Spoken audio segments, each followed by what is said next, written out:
Banyak yang bertanya ke saya, mungkin ketika saya menjelaskan ketika orang sowan ke saya, orangnya tak ikut datang, jadi tak mengerti. Pertanyaannya, Pak Kiai, apa saya sudah punya tingkatan langit? Kalau sudah ada, tingkatan langit saya berapa? Saya jelaskan dibaca pelan-pelan agar paham. Tingkatan langit itu adalah nanti ketika kita mati, maka ruh orang itu akan pulang ke tempat tinggalnya, yaitu alam barzah, yaitu alam langit. Kalau orang itu punya tingkatan langit, maka orang itu tandanya sudah tidak disiksa. Kalau belum punya tingkatan langit, maka akan disiksa, sebagaimana dosa-dosanya. Orang itu mau ngaku atau tidak ngaku, kan punya dosa. Entah apa dosanya, dosa itu apa? Dosa itu perbuatan apa saja, perbuatan yang tidak menjalankan perintah Allah. Misal orang diam, tidak mau sholat, kan diam duduk saja, itu berdosa, karena tak sholat. Sholat itu perintah Allah, atau duduk diam di tepi pantai, tidak pakai baju, itu juga dosa, karena melanggar perintah Allah menutup aurat, atau perempuan tidak menutup rambut, di luar rumah, itu melanggar perintah Allah menutup aurat, walau nyaman. Jadi dosa itu apa saja perintah Allah tak dijalankan atau melakukan apa saja yang dilarang Allah. Semua orang jika berdosa dan tidak taubat, nanti akan setelah mati akan disiksa. Siapa saja itu, tak peduli kiai atau tak kiai, termasuk saya. Jika saya tak taubat ketika saya mati, maka saya akan disiksa atas dosa-dosa saya. Jika sudah disiksa atas semua dosa, maka orang itu akan punya langit. Jadi punya langit tandanya sudah tidak disiksa. Langit itu umpama tempat tinggal manusia setelah mati, jika sudah tidak punya dosa. Jangan bertanya, apa bapak saya disiksa atau tidak ke saya, kira-kira bapak kamu taubat tidak? Kalau tidak sudah pasti disiksa, kecuali dia tidak berdosa. Harus dipahami bahwa siksaan Allah itu bukan suatu yang jelek. Kayak kamu punya baju, baju kamu kotor, lalu kamu mencuci bajumu, itu perbuatan kamu mencuci baju itu jelek tidak? Kan tidak? Jadi Allah itu mencuci seseorang agar bersih dari kotoran. Jika seseorang sudah taubat, maka orang itu tak akan dicuci oleh Allah dengan disiksa di neraka. Kita mencuci baju itu kan sesuai kotoran yang menempel di baju. Kalau gak paham baju, wajan sajalah. Misal wajan kita gosong, berkerak karena gosong makanan nempel di wajan, maka kita akan gosok wajan sampai kerak yang nempel lepas, dan wajan siap dipakai lagi. Begitu juga maksud Allah menyiksamu sesuai dosa yang kamu lakukan, agar kamu layak ditaruh di langit. Katanya Allah penyayang, kenapa tak langsung saja ditaruh di langit? Tak usah disiksa, lakok enak, kamu dilarang ini itu sinakmu melakukan dosa. Misalkan, apa kamu mau misal di dunia orang membunuhmu, menggorok lehermu, lalu orang itu gak kena siksa. Kamu ketemu di langit dengan orang yang membunuhmu, lagi enak-enakan di langit, tidak disiksa Allah, mangkel gak? Jengkel gak? Ketemu orang yang membunuhmu lagi enak-enakan nongkrong di langit, tidak disiksa. Makanya Allah menyiksa itu sesuai dengan keadilan Allah. Allah Maha Adil, orang yang melakukan dosa akan disiksa. Disiksa itu kalau tidak taubat. Nah, kalau orang taubat, maka di akhirat tidak disiksa. Orang itu cenderung merasa dia sudah benar, atau misal di dunia jadi kiai, maka sudah tak akan disiksa, makanya menganggap angin lalu atas dosa-dosa di masa lalu. Garis bawah. Dalam konteks toreko, makanya amal pertama itu taubat, lalu baru menginjak amal-amal yang lain, karena berhubungan dengan masa lalu seseorang. Toreko itu sudah diklasifikasi, amalan yang sudah dipakemkan, diruntutkan oleh Rasulullah SAW. Kayak sekolah ada urut-urutannya, ada kelas-kelasnya. Makanya ada tataran jamaah, artinya baru masuk kumpulan pautlah. Atau kumpulan balita, nanti baru masuk sekolah, baru kelas TK, SD, SMP dan seterusnya. Kalau masih digendong misalkan, kira-kira ini, sudah punya kelas belum? Kelas berapa? Kalau punya kelas, misal kelas 1, 2, dan seterusnya, itu harus sekolah dulu. Kalau masih digendong ibunya, menyusu, kemana-mana digendong, maka belum punya kelas, karena belum sekolah, belum punya langit, karena masih digendong, diayun-ayun kemana-mana, kemana-mana masih minta gendong ibunya, masih suka digendong belum mau sekolah, maka belum punya kelas, karena kalau mau punya kelas itu harus sekolah dulu, baru nanti akan punya kelas 1. Untuk punya kelas, harus sekolah, untuk sekolah, harus masuk kelas sebagai murid, untuk jadi murid harus menyelesaikan persyaratan sebagai murid. Dalam torekoh yang saya pimpin ini, ada 3 torekoh, Qadiriyah, Naqsyabandiyah, Sattariyah. Ketiga torekoh ini punya syarat sendiri-sendiri jika mau menjadi murid. Pertama, syarat umum adalah taubat. jadi taubat harus selesai 41 hari, zikirnya harus sesuai tuntunan, jangan dikorupsi, harus dilaksanakan, sesuai panduan taubat. Jadi kayak penjelasan di atas, taubat atas dosa, dosa itu keterangannya di atas, sudah saya jelaskan. Jadi urusan taubat itu bukan dengan saya, tapi dengan Allah, karena yang dilanggar itu larangan dan perintah Allah, bukan perintah saya. Jadi jangan mentang-mentang saya tak ada di sampingmu, lalu zikir kamu korupsi. Ah Kiai Nur gak tahu saja kok, biar saja zikirnya saya tak baca, atau saya baca 10x saja, saya anggap sudah selesai. Maka itu namanya kamu menipu Allah, bukan menipu saya. Tanda orang munafik itu mereka berusaha menipu Allah, tapi sebenarnya mereka tidak menipu Allah, tapi menipu diri sendiri. Tanda orang munafik itu mereka tidak suka berzikir kecuali dengan hitungan yang sedikit, karena dikiranya Allah tak tahu. Qs. An-Nisa, ayat 142. 142. Sesungguhnya orang munafik itu hendak menipu Allah, tetapi Allah lah yang menipu mereka.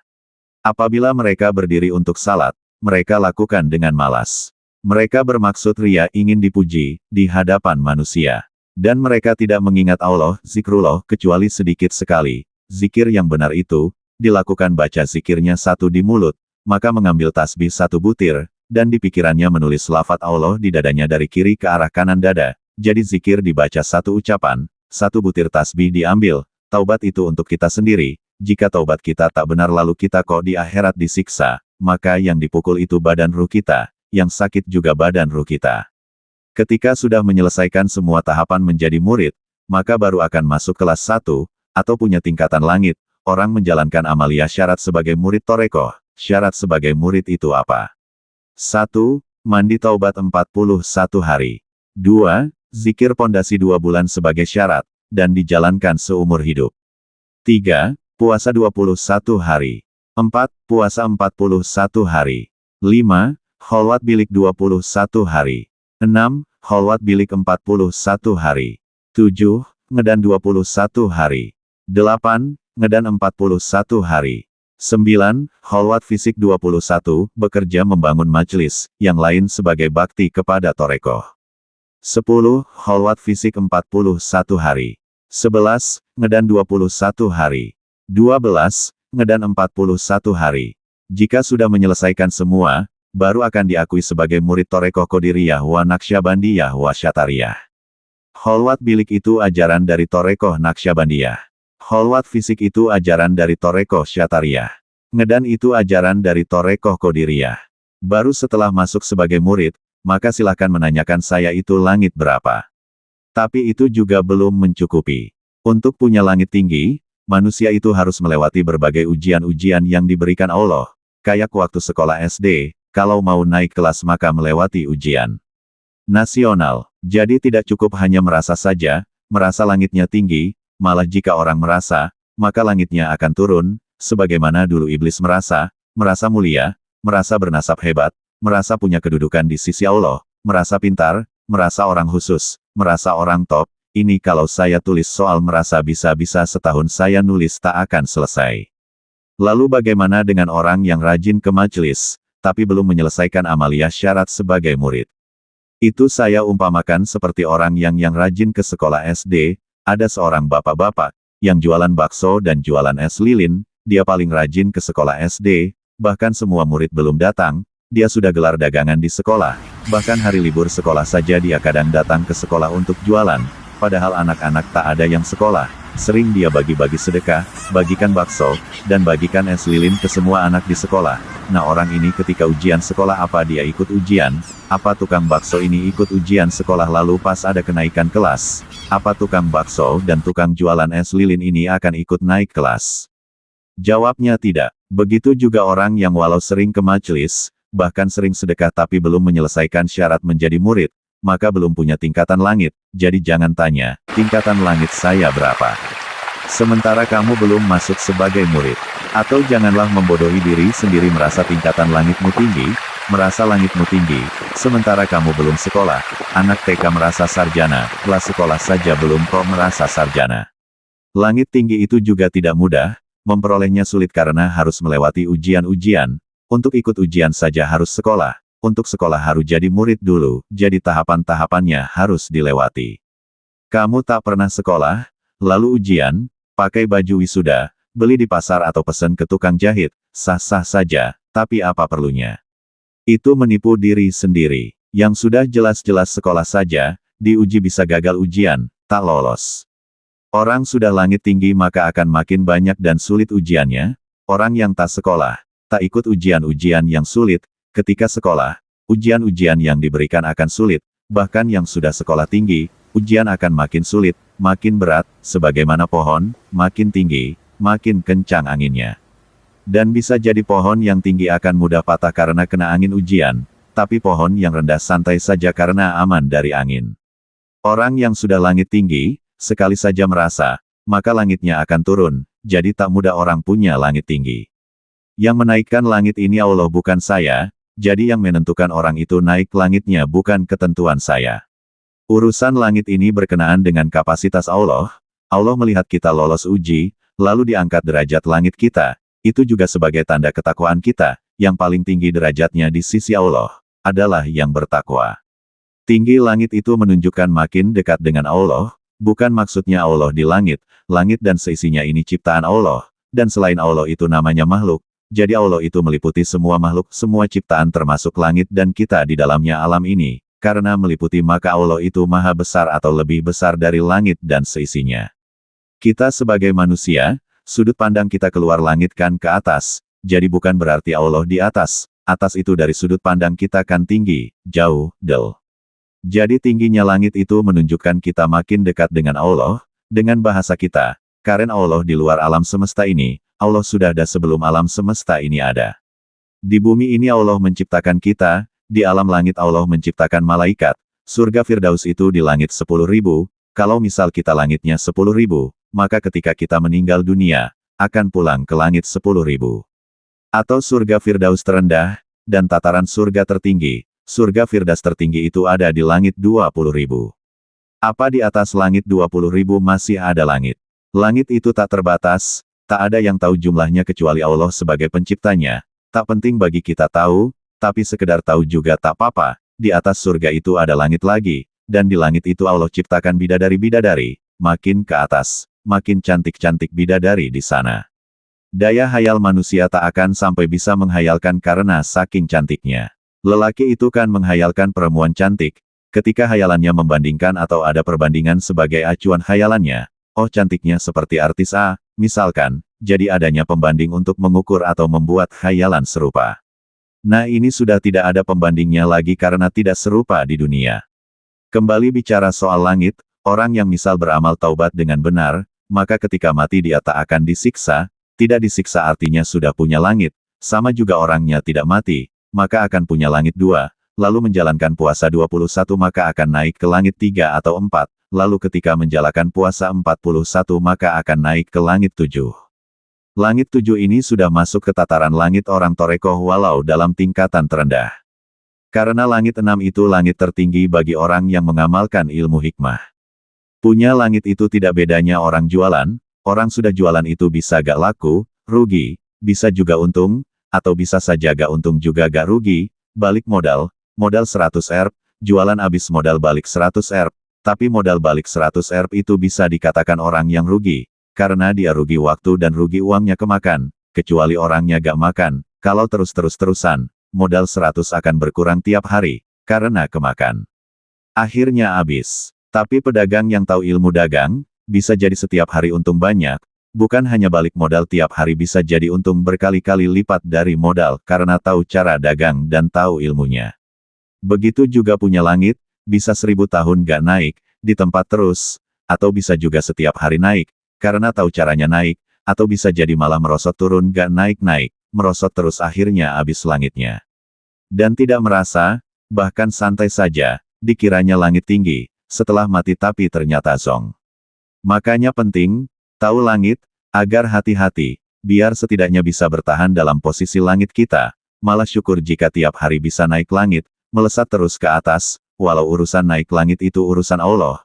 Allah kan sudah menetapkan apa-apa yang bisa membuat langit kita naik, dengan pengajaran yang disampaikan oleh Rasulullah SAW, lewat hadits-hadis, dengan isyarat yang diberikan oleh Rasulullah, yang paham ya yang dibukakan kemakrifatan, makanya perlu mempunyai guru yang makrifat, agar tahu penjelasan detailnya, tak hanya ngawur, dan akhirnya setelah mati zong yang didapat. Makanya Allah mengangkat para mursyid agar memberi penjelasan, menunjukkan jalan, menuju kepada ridho Allah. Seorang mursyid itu diangkat oleh Allah, bukan yang mengaku-aku, atau diangkat oleh banyak orang, karena yang akan membuka rahasia-rahasia dari Allah. Kalau diangkat orang rahasia siapa yang mau dibuka, keilmuan apa yang akan diwedar, nanti keterangannya muter-muter gak jelas arahnya. Karena gak tahu apa yang mau dijelaskan. Misal orang tak pernah ke Jakarta, lalu menjelaskan soal Jakarta, ya penjelasannya akan ngawur gak karu-karuan. Misal ada orang Jakarta asli yang hafal Jakarta, jelas penjelasannya orang yang tak pernah ke Jakarta itu akan terdengar ngawur dan asal omong doang. Seorang mursyid petunjuk jalan menuju Allah itu diangkat di sidang aulia yang dipimpin oleh Rasulullah. 1000 wali belum tentu satu mursyid, dan seorang mursyid sudah pasti wali, 1000 tentara belum tentu jenderal, tapi setiap jenderal pasti tentara. 1000 nabi belum tentu rasul, tapi setiap rasul itu pasti nabi. Bahkan seorang jenderal itu bisa punya banyak bintang kedudukan atau pangkat. Sama seorang mursyid itu punya banyak kedudukan kewalian. Tapi tetap saja manusia. Kamu ketemu jenderal pakai sarung di masjid sebagaimana orang umum, kalau kamu tak kenal dengan jenderal itu, pasti kamu mengira itu hanya orang biasa, bukan jenderal, karena tidak memakai pakaian jenderal. Sama seorang mursyid itu walau dia punya banyak kedudukan kewalian, kalau kamu tak pernah kenal dia mursyid, ketika dia pakai baju biasa, kan kamu akan mengira dia orang biasa saja sebagaimana kamu, makanya mencari wali itu susah, susahnya karena mereka itu orang biasa. Sebagaimana kamu, ya makan, ya minum, ya jalan pakai kaki, kalau misal wali itu jalannya pakai tangan, jalannya terbalik misalkan, ya akan lebih mudah mengatakan si orang jalan terbalik itu wali. Tapi tidak, wali itu tak ada tanda-tanda fisikalnya, sama semua dengan orang kebanyakan, maka kemudian orang menuduh si wali, karena alasan-alasan tertentu, misal karena jamaahnya banyak, banyak yang menziarahi, banyak tamunya padahal kenyataannya tidak, atau bukan wali, atau agar yang menuduh wali itu juga akhirnya orang umum mengatakan kalau dia wali, karen tahu sia wali, sebab layak rifle wali ila wali, tidak tahu wali kecuali wali, jadi yang nuduh sia wali, maka wali juga, akhirnya tuduh-tuduhan, biar dianggap wali semua. Jadi modal jadi wali akhirnya cuma modal saling tuduh sebab ada pegangan tak akan tahu wali kecuali wali.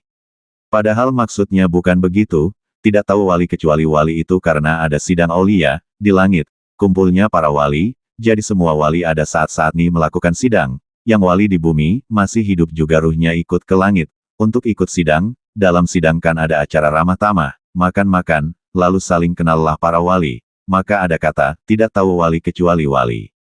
Dan juga para wali itu kalau mau bulan Ramadan, ada mandi bersama kelompoknya, misal ruh wali yang langit 1000 kumpul dengan langit 1000, di langit 1000, mandi bersama di sana, maka saling kenal mereka. Misal yang langit sekian ada nabinya misal Nabi Musa, maka akan kenal dengan Nabi Musa, kumpul ngobrol santai. Ini sedikit dari bagaimana soal cerita langit. Semoga bermanfaat.